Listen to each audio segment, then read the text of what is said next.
marriage or were in sexual immorality, we could not partook of it. Because the elders told us, this meal is holy. And that is what the Lord is bringing us back to with the communion. To treat it as holy.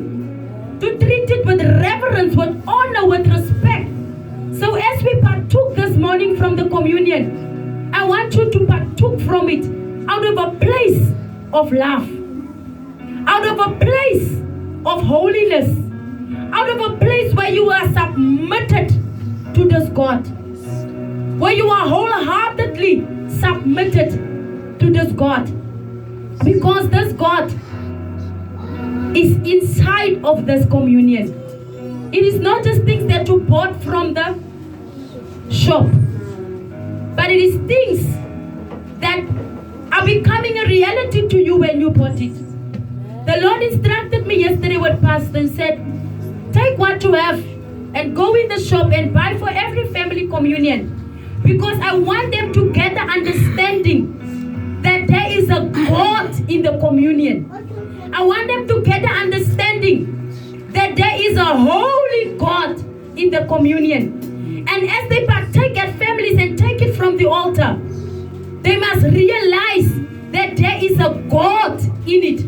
Maybe you partook of it in your home and you bought it from the shop as a religious thing or a traditional thing that the church has to do. But today when you take it from this altar, you treat it as holy. You treat it as the true holy presence of God that you took. As I prayed this morning, I say, Father, when it enters the gates of their houses, let there be a shift and let the God that they serve enter the gates.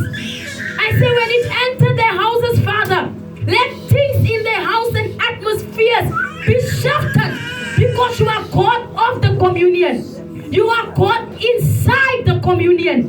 Therefore, I want you this morning to come back to the holiness and the reverence for the communion. The fear, holy fear for the God of this communion.